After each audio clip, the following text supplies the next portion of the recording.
Investing involves risk. You might lose the money you start with. We recommend talking to a licensed financial advisor. We also recommend reading product disclosure documents before deciding to invest. Everything you're about to see and hear is current at the time of recording. Hi Matt, it's been pretty exciting the last few days. We've released the self-select for the US for our KiwiSaver members. How's it been going? Easily the most requested feature that we've had since we launched KiwiSaver about 2 years ago. We launched 55 US companies and ETFs. The largest, most widely held, most popular investment options on the Sharesies platform from the US markets are now available for people to self-select into their KiwiSaver investment plans. So it's early days. It's just after lunchtime on the launch day.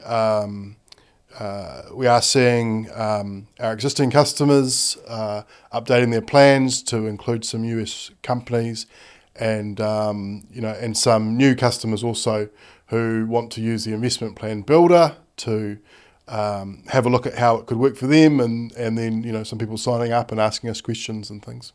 It is early days, but can you tell us maybe what are the most popular stocks thus far? Yeah, I mean, the most popular stocks, I don't think it will be any surprise because they are the most popular stocks, I guess, on the Sharesies platform, but also they're the most popular stocks for a lot of KiwiSaver managers too, if you look into what they're holding in their funds. So the top choices so far are companies like Microsoft, Meta, Amazon, Nvidia's in there, which has been really popular on the platform for a while now. The Rocket Lab was actually the first US option we made available in our beta program, which was a nod, I guess, to the fact that it's a New Zealand founded company that is on the US market as well. Matt, you mentioned the investment builder. Can you explain to listeners and viewers what that actually is?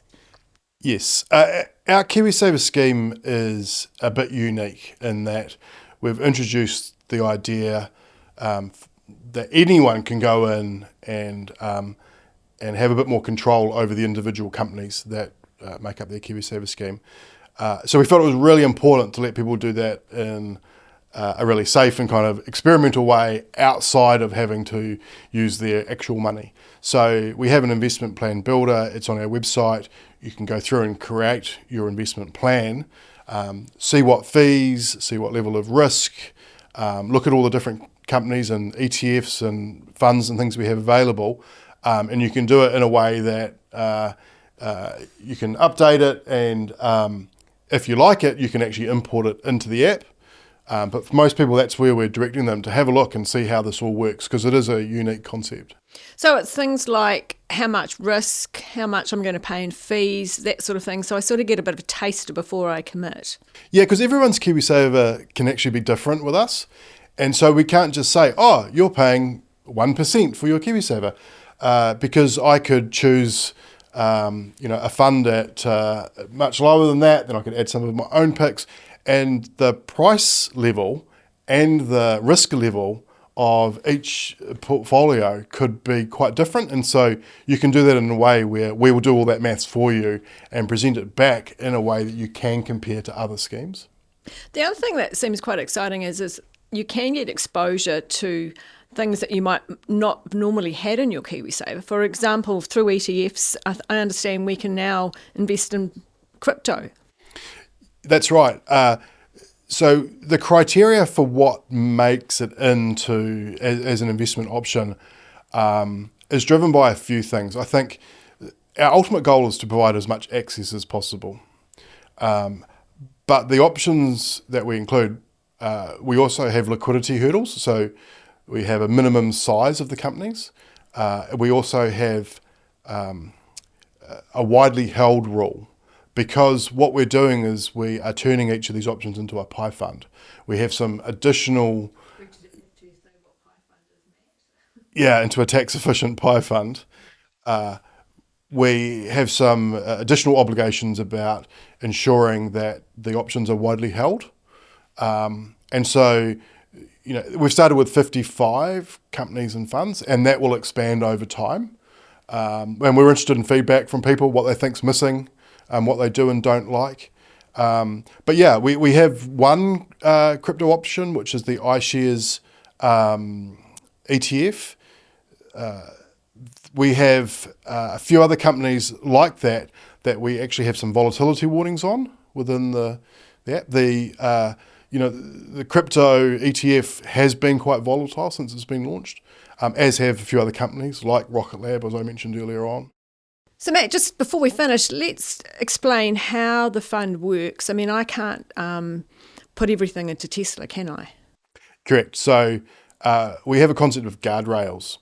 And guardrails are investment limits that we apply to your investment plan, which is your standing instructions on how to invest contributions as they arrive into the scheme. And those guardrails require you to have at least 50% of your contributions invested into a base fund, which is a diversified fund. You can have 100% invested into a diversified fund if you want, but no less than 50%. And then we have around 150 companies and ETFs from New Zealand and the States. The maximum for each of those is 5% per selection. So I could have 10 companies at 5% each, or I could have 100 companies at 0.5% each, for example, included in my investment plan. And as money arrived into the scheme, it would be invested according to those proportions. Are you predicting that people will be a real mix of those percentages, or is there a typical investor? Yeah, to date what we've seen is around half of our members have picked at least one company, and on average around 10% of contributions are invested into self-select and 90% into managed funds. So still slightly conservative if we... Yeah, look, the guardrails are there to enforce the diversification. It's a foundation of risk management when it comes to investing, as is the investment plan concept, which means you're dollar cost averaging. You're buying no matter whether the price is up or down, and so the base fund is like a core satellite type approach as well. So we've got a number of different things working together here. Because KiwiSaver is a long-term investment, and we want to make sure that we get the risk levels, managed as well as we can. So, Matt, if people are interested, how do they go about getting into the self-select for KiwiSaver? I'd recommend you have a look at the investment plan builder. So, head to our website. You'll find your way to the KiwiSaver site. It's pretty well signposted.